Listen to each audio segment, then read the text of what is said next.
दुनिया का हर इंसान चाहता है कि हमारे बाल लंबे भी हो, घने भी हो, मोटे भी हो और बहुत ही शाइनी हो। शायद ही कोई ऐसा इंसान होगा जो ये सारी ख्वाहिशात नहीं रखता होगा। लेकिन आजकल का हमारा लाइफस्टाइल ऐसा हो गया है, हमारा खान पान ऐसा हो गया है और काफी हद तक हम ऐसे कॉस्मेटिक्स और हेयर ट्रीटमेंट लेते आ रहे हैं जिससे हमारे बाल कमजोर होने लगे हैं। अब दो किस्म का हेयर लॉस होता है। एक लोग ऐसे होते हैं जिनके बाल लंबाई से टूट जाते हैं, यानी लंबे होते हैं और बीच से टूट जाते हैं। अक्सर आपने देखा होगा कि आपके छोटे छोटे बाल टूट के आ रहे होते हैं।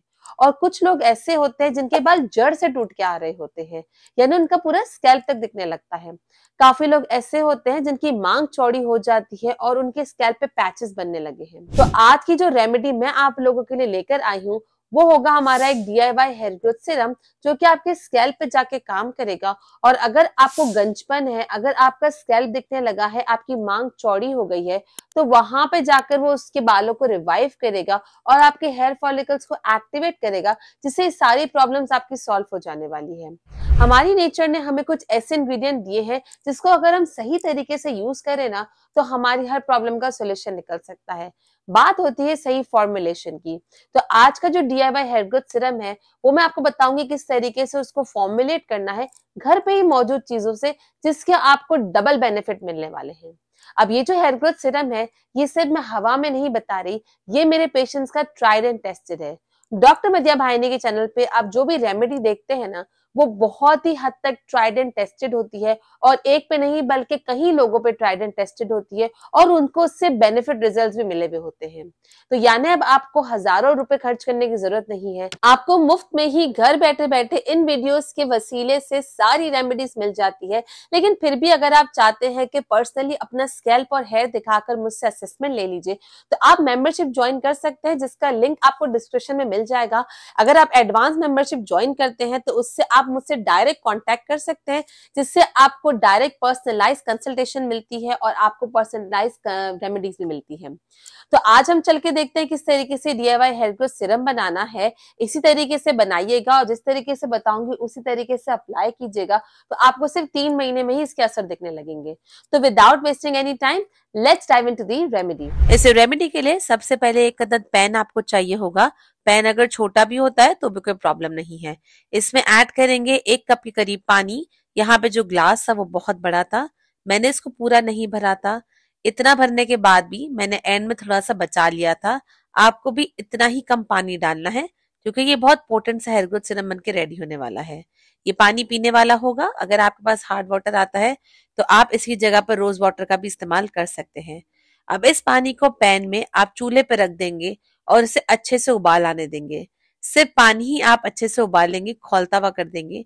और अब हम इसमें डालेंगे अपना नेक्स्ट इंग्रेडिएंट, जो कि होने वाले हैं फेनुग्रीक सीड्स यानी मेथी दाने। मेथी दाने ना सिर्फ हेयर ग्रोथ को प्रमोट करता है, क्योंकि इसमें निकोटिनिक एसिड भी होता है, बल्कि ये आपके हेयर फॉल को भी बहुत हद तक कम करता है, डैंड्रफ को प्रिवेंट करता है और आपके बालों में शाइन लाता है, स्कैल्प को भी बहुत हद तक मॉइस्चराइज करता है। 1 चम्मच के करीब इसमें मेथी दाने ऐड कर दिए हैं। अब डालेंगे इसमें अपना नेक्स्ट इंग्रेडिएंट, जो कि हमारा होने वाला है जीरा। जीरा काफी लोग खाने में तो इस्तेमाल करते हैं, लेकिन बालों के लिए कैसे इस्तेमाल करना है ये लोगों को नहीं पता होता। 1 चम्मच के करीब इसमें जीरा ऐड कर देंगे। जीरा आपके बालों की ग्रोथ को प्रमोट तो करता ही है, लेकिन साथ ही साथ आपके हेयर टेक्सचर को भी बहुत हद तक इम्प्रूव बनाता है। और इसके अलावा ये आपके स्कैल्प की हेल्थ को भी बहुत बूस्ट करता है, आपकी इसकी सर्कुलेशन बढ़ाता है। तो हेयर ग्रोथ के साथ साथ ये आपके स्कैल्प लेंथ पे भी जाके काम करता है। अब डालेंगे इसमें अपना थर्ड इंग्रेडिएंट, जो कि होने वाले हैं रोजमेरी की ड्राइड लीव्स। तकरीबन 1 चम्मच के करीब इसमें रोजमेरी की ड्राइड लीव्स भी ऐड कर देंगे। हम सब जानते हैं अब तो कि रोजमेरी का मुकाबला अब मिनॉक्सिडिल से किया जाता है, जो कि आपके बाल पैचेस और इवन गंजपन में भी आपके काम आ सकती है। लेकिन मिनॉक्सिडिल का इस्तेमाल रोकने से आपके बाल और झड़ते हैं, लेकिन रोजमेरी का इस्तेमाल रोकने से बाल और नहीं झड़ते। तो बस सिर्फ ये है इसमें फर्क। अब इसे आप अच्छे से उबालेंगे, इतना उबालेंगे कि मेथी दाना और बाकी सारे इंग्रेडिएंट अच्छे से सॉफ्ट हो जाए और पानी आधे से भी कम रह जाए। इतनी देर आपको इसको उबालना है। अब जब तक ये उबल रहा है, दूसरी साइड पे हम अपनी दूसरी चीज प्रिपेयर करेंगे। आपको लेना है 1 अदद बोल, छोटा भी चलेगा। इसमें हम डालेंगे सबसे पहले एलोवेरा जेल। अब एलोवेरा जेल आप कोशिश कर मार्केट बेस ही लीजिएगा, क्योंकि अगर आप प्लांट बेस लेते हैं ना, जो कि पत्तों में होता है, तो काफी लोगों को उससे एलर्जी हो जाती है और सूट नहीं करता। प्लांट बेस मेजोरिटी लोगों को सूट कर जाता है। तकरीबन 1 चम्मच के करीब हमने एलोवेरा का जेल ले लिया है और अब हम इसमें ऐड करेंगे अपना नेक्स्ट इंग्रेडिएंट जो कि है ग्लिसरीन। ग्लिसरीन अगर वेजिटेबल ग्लिसरीन हो तो ज्यादा अच्छी बात है। इसमें आपने वेजिटेबल ग्लिसरीन भी ऐड कर दिया और इसे अच्छे से मिक्स कर लिया। अब डालेंगे इसमें अपना थर्ड इंग्रेडिएंट जो कि होने वाला है रोजमेरी का एसेंशियल ऑयल। अब काफी लोग सवाल पूछेंगे कि रोजमेरी का एसेंशियल ऑयल हमने खाली पानी में क्यों नहीं ऐड किया। उसकी वजह यह है कि ऑयल और पानी की कंसिस्टेंसी डिफरेंट होती है, तो वो ऊपर सतह पे ही रह जाएगा और जब अपने हेयर पे अप्लाई करेंगे तो सिर्फ एसेंशियल ऑयल अलग हो जाएगा और पानी अलग हो जाएगा। हमें ये नहीं करना। ये रोजमेरी एसेंशियल ऑयल किसी ऐसी चीज में मिले जो कि इसका टेक्सचर एक कर दे, इसीलिए हम इसे एलोवेरा जेल और ग्लिसरीन में ऐड करेंगे। अभी सारी चीजें अच्छे से मिक्स कर कर आप इसको साइड पर रख लेंगे। दूसरी तरफ जो पानी आपका बना था वो अब बन के रेडी हो चुका है और आधा हो चुका है। इसे आप छान लेंगे और छान कर कोशिश करेंगे थोड़ी देर ठंडा हो जाए। ये बस तकरीबन 4 से 5 चम्मच के करीब ही बचा है, आपको भी इतना ही रखना है। अब इसमें ऐड करेंगे अपना वो एलोवेरा, ग्लिसरीन और रोजमेरी एसेंशियल ऑयल का जो हमने बना के रखा था वो मटेरियल इस डिकॉक्शन में हम इसको ऐड कर देंगे। इन दोनों चीजों को आप अच्छे से ऐड करेंगे, मिक्स करेंगे और कोशिश करेंगे कि जितना हो सके एक कंसिस्टेंसी में आ जाए। अब इसे आप किसी भी सिरम की बोतल या स्प्रे बोतल में भी डाल सकते हैं।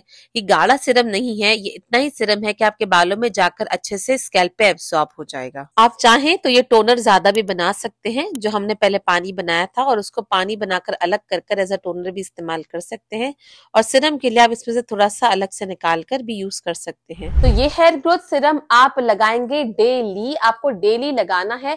जहां पे आपका एरिया ऑफ कंसर्न है यानी जहां पे आपको गंजपन ज्यादा है वहां पे आप इसको जरूर लगाएंगे। कोशिश कर पूरे स्कैल्प पे अच्छे से लगाएं और जहां पे गंजपन वाला एरिया है या मांग चौड़ी हो रही है बीच से तो वहां पे आप इसको हल्के हाथों से सर्कुलर मोशन में मसाज भी करेंगे। वैसे तो ये चिपचिपा नहीं होता, आपको हेयर वॉश की जरूरत नहीं है, लेकिन अगर आपको लगता है कि बाल बहुत ज्यादा चिपचिपे हो रहे हैं तो ही आप हेयर वॉश करेंगे। इसको आप लगाएंगे डेली रात में और आप हेयर वॉश करेंगे हफ्ते में सिर्फ 3 दफा, जो भी आपके हेयर वॉश के डे होते हैं। लेकिन देन अगेन अगर आपको लगता है कि बाल बिल्कुल नॉन मैनेजेबल हो गए, जो कि होंगे नहीं, तो फिर आप हेयर वॉश कर भी सकते हैं। इसके साथ साथ आप हफ्ते में 2 दिन ऑयल भी लगाएंगे। अगर अब तक वीडियो अच्छी लग रही है तो प्लीज इसे लाइक कर दीजिए और चैनल पे न्यू है तो इसे सब्सक्राइब भी जरूर कीजिएगा। अब आपको बताती हूँ एक ऐसा हेयर ऑयल जिसको लगाने से इस सीरम की पोटेंसी और बढ़ जाती है। ये ऑयल है हमारा रोजमेरी का ऑयल। रोजमेरी का ऑयल लगाने से आपके बालों के जो फॉलिकल्स होते हैं वो एक्टिवेट होते हैं और उनको जाके सिग्नल मिलता है कि भाई हेयर ग्रोथ स्टार्ट कर दो। तो इस हेयर सीरम को आप डेली लगाएंगे, हफ्ते में 3 दिन हेयर वॉश करेंगे और हफ्ते में 2 दफा आप रोजमेरी का ऑयल लगाएंगे। अब रोजमेरी के ऑयल की मैंने 2 रेमेडीज बहुत जबरदस्ती बताई है, वो आप इन लिंक्स पे जाके देख सकते हैं। इसको देखना बहुत जरूरी है जितना ये सीरम है। तो मैं आपसे मिलती हूँ इन वीडियोस में। Till then bye bye.